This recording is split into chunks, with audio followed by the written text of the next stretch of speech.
श्रीमद् भागवत पुराणम। ओम नमो भगवते वासुदेवाय।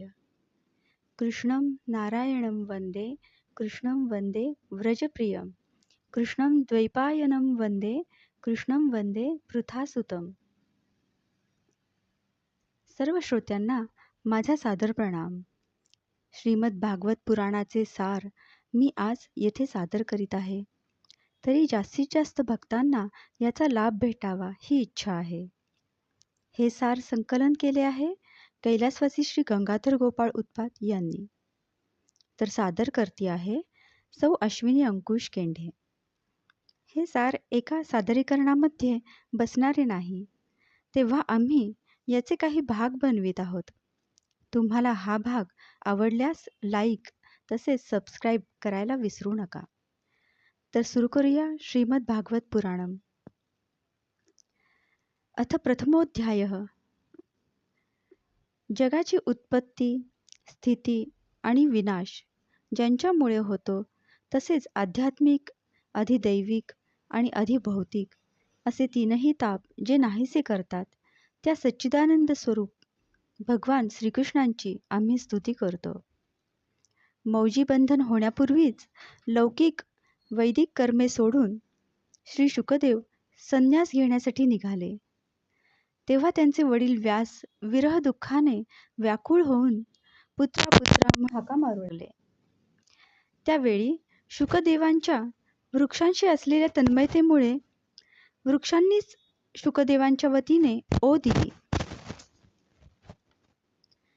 अशा सर्व भूत हृदय स्वरूप शुकमुनींना मी प्रणाम करते। भगवत कथामृताचे पान करण्यामध्ये कुशल असणाऱ्या मुनीवर शौनकांनी नैमिषारण्यात आसनावर बसलेल्या महाबुद्धिमान सूतांना नमस्कार करून म्हटले, सूत महोदय, अज्ञान अंधकार नष्ट करण्यासाठी लागणारे ज्ञान आपल्या ठायी कोट्यवधी सूर्यांच्या तेजाच्या बरोबरीचे आहे। कानाला अमृतासमान असणारी सारभूत कथा आपण आम्हाला सांगा। भक्ती, ज्ञान आणि वैराग्यद्वारा प्राप्त होणारा महान विवेक कशामुळे वृद्धिंगत होतो, तसेच वैष्णव माया मोहापासून कसे मुक्त होतात। या घोर कलियुगामध्ये मनुष्य प्राणी बहुधा असुरी स्वभावाचे आहेत। विविध तापांनी पोळलेल्या या जीवांना शुद्ध दैवी शक्ती संपन्न होण्याचा सर्वश्रेष्ठ उपाय काय? आपण आम्हास असे शाश्वत साधन सांगा की ज्या योगे अधिक कल्याण होईल, जे पवित्रांनाही पवित्र करू शकेल आणि भगवन श्रीकृष्णांची प्राप्ती करून देईल। चिंतामणी लौकिक सुख देऊ शकतो, कल्पवृक्ष स्वर्ग प्राप्ती करून देऊ शकतो, परंतु सद्गुरू प्रसन्न झाल्यावर योग्यांनाही दुर्लभ असे वैकुंठ धाम प्राप्त करून देतात। सूत म्हणाले, शौनक महोदय, तुमच्या हृदयात भगवत प्रेम आहे, म्हणून मी विचारपूर्वक तुम्हाला जन्ममृत्यूचे भय नाहीसे करणारा सर्व सिद्धांताचा निष्कर्ष सांगतो, ज्यामुळे भक्ती प्रवाहाला वेग येतो आणि जे भगवान श्रीकृष्णांच्या प्रसन्नतेला प्रमुख कारण होऊ शकते, ते साधन मी तुम्हाला सांगतो। लक्षपूर्वक ऐका। कलियुगात मनुष्य प्राणी कालरूपी सर्पाचे भक्ष्य झालेले आहेत। या त्रासाचा संपूर्ण नाश करण्यासाठी श्री शुकदेवांनी श्रीमद् भागवत शास्त्रावर प्रवचन केले आहे। मनःशुद्धीसाठी यापेक्षा श्रेष्ठ असे कोणतेही अन्य साधन नाही। मनुष्याच्या अनेक जन्मांच्या पुण्याचा उदय होतो, त्याच वेळी त्यास भागवत शास्त्र ऐकावयास मिळते।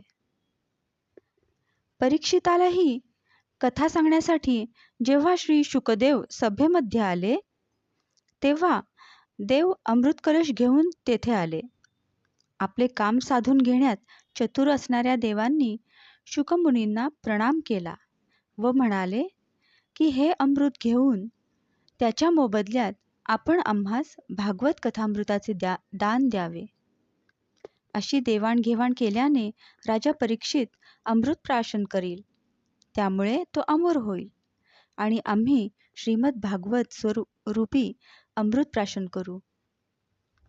या असार संसारात जशी काच आणि मौल्यवान रत्न यांची तुलना होत नाही, त्याप्रमाणे कुठे अमृत व कुठे भागवत कथा, असा श्री शुकांनी विचार केला आणि देवांचा उपहास केला. देवांना अभक्त समजून शुकांनी कथामृताचे दान त्यांना केले नाही. अशी ही श्रीमद भागवत कथा देवांसाठी देखील दुर्लभ आहे. पूर्वी श्रीमद भागवत कथा श्रवणानेच राजा परीक्षिताला मोक्ष प्राप्त झाला होता. हे पाहून ब्रह्मदेवांनाही आश्चर्य वाटले होते. त्यांनी सत्यलोकात अन्य सर्व साधने तराजूवर तोलून बघितली. भागवताच्या तुलनेत अन्य सर्व साधने कमी वजनाची भरली आणि भागवताचे पारडे जड झाले. हे पाहून सर्व ऋषीही अतिशय आश्चर्यचकित झाले. त्यांनी निर्णय केला की कलियुगात भागवत शास्त्रच पठण श्रवणाने तत्काळ वैकुंठ लोक प्राप्त करून घेता येतं. सप्ताह विधीने श्रवण केल्यावर भागवत खात्रीने मुक्ती प्राप्त करून देते. हे शास्त्र पूर्वी दयार्द्र अंतःकरणाच्या सनकादिकांनी देवर्षी नारदांना कथन केले होते. जरी हे शास्त्र देवर्षींनी प्रथम ब्रह्मदेवांकडून श्रवण केले होते, तरी त्याचा सप्ताह श्रवणविधी मात्र त्यांना सनकादिकांनीच सांगितला होता. नारद म्हणाले, पृथ्वी सर्वोत्तम आहे असे समजून मी येथे आलो. पृथ्वीवरील पुष्कर, प्रयाग, काशी, गोदावरी, हरिद्वार, कुरुक्षेत्र, श्रीरंगम, रामेश्वरम इत्यादी अनेक तीर्थक्षेत्र मी संचार करून बघितले, परंतु मला कोठेही मनःशांती प्राप्त झाली नाही. सध्या अधर्माला सहाय्य करणाऱ्या कलियुगाने सर्व पृथ्वी दुःखित झाली आहे. येथे आता सत्य, तप, पावित्र्य, दया, दान राहिलेले नाही. मनुष्य प्राणी केवळ उपजीविकेत व्यग्र आहेत. ते असत्य भाषण करणारे, आळशी, मंदबुद्धी, भाग्यहीन आणि उपद्रवग्रस्त झालेले आहेत. संत म्हणवणारे दांभिक आहेत. वरकरणी विरक्त दिसणारे संचय करीत आहेत. घराघरात स्त्रियांची सत्ता चालते आहे. पत्नीचा भाऊ सल्लागार झाला आहे.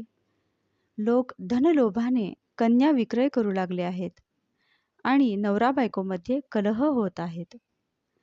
महात्मा पुरुषांचे आश्रम, तीर्थक्षेत्रे, नद्या इत्यादींवर परधर्मीयांचा अधिकार आहे. येथे दुष्टांनी बरीचशी देवालये नष्ट केली आहेत. यावेळी इथे कोणी योगी नाही, सिद्ध पुरुष नाही, ज्ञानी नाही की सत्कर्म करणारा नाही. सर्व पुण्य साधने यावेळी कलिरूपी वणव्याने भस्मसात करून टाकली आहेत. या कलियुगात बहुतेक देशवासी बाजारात अन्न विकू लागले आहेत. ब्राह्मण द्रव्य घेऊन वेद शिकवित आहेत आणि स्त्रिया सदाचारहीन झाल्या आहेत. अशा तऱ्हेने कलियुगाचे दोष पाहत पाहत पृथ्वीवर संचार करीत असता मी जेथे भगवान श्रीकृष्णांच्या अनेक लीला संपन्न झाल्या त्या यमुनेच्या तटावर जाऊन पोहोचलो. मुनिवर ऐका, तेथे मी एक मोठे आश्चर्य पाहिले. एक तरुण स्त्री तेथे खिन्न मनाने बसली होती. त्या स्त्रीजवळ 2 वृद्ध पुरुष निश्चितपणे पडलेले होते व ते जोरात सुस्कारे टाकीत होते.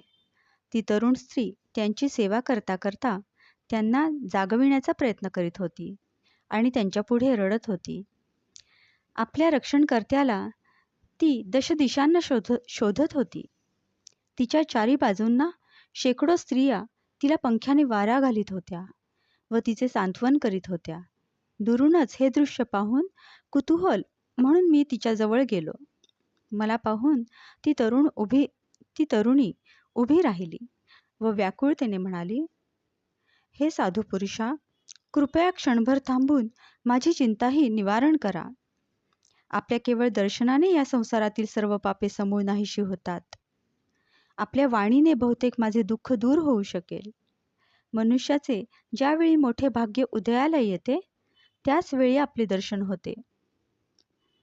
नारद म्हणाले, हे देवी, तू कोण आहेस? हे दोन पुरुष कोण आहेत? तुझ्या भोवतालच्या या कमल नयना स्त्रिया कोण आहेत? तुझ्या दुःखाचे कारण तू मला सविस्तर सांग. युवती म्हणाली, माझे नाव भक्ती आहे. ज्ञान आणि वैराग्य या नावाचे हे माझे दोन पुत्र आहेत. कालगतीमुळे हे असे वृद्ध झाले आहेत. या देवता म्हणजे गंगा तसेच इतर नद्या आहेत. या सर्व माझी सेवा करण्यासाठी आल्या आहेत. अशा प्रकारे साक्षात देवतांच्या द्वारा माझी सेवा होत असूनही माझ्या मनाला समाधान नाही. परंतु आता मी वृंदावनात पुन्हा आले व नवजीवन मिळाल्याप्रमाणे मला उत्तम सौंदर्य प्राप्त होऊन मी तरुण झाले. हे माझे पुत्र वृद्ध झालेले पाहून मी त्या दुःखाने दुःखी झाले आहे. मी तर तरुण, पण माझे हे दोन पुत्र वृद्ध, हे कसे? नारद म्हणाले, देवी, लक्षपूर्वक ऐक. हे दारुण कलियुग असल्याने आता सदाचार, योग साधन व तप ही सर्व लुप्त झाली आहेत. लोक लुटारू वृत्ती आणि दुष्कर्मे यात प्रवृत्त होऊन राक्षसी वृत्तीचे बनले आहेत. या संसारात सत्पुरुष दुःखी आहेत, तर दुष्ट सुखी आहेत. या स्थितीत ज्या बुद्धिमान पुरुषाचे धैर्य टिकून राहील तोच ज्ञानी किंवा पंडित समजावा. नारद म्हणाले, ज्या दिवशी भगवान श्रीकृष्ण हा पृथ्वीलोक सोडून आपल्या परमधामाला गेले त्या दिवसापासून सर्व साधनांमध्ये विघ्न आणणाऱ्या कलियुगाची सुरुवात झाली. कारण जे फळ तपस्या, योग साधना आणि समाधीपासूनही मिळत नाही तेच फळ कलियुगात श्री हरिकीर्तनाने चांगल्या प्रकारे प्राप्त होते. ब्राह्मण केवळ धनधान्याच्या लोभाने घरोघरी प्रत्येकाकडे जाऊन भागवत कथाकथन करू लागले आहेत. त्यामुळे कथेचे सार निघून गेले आहे.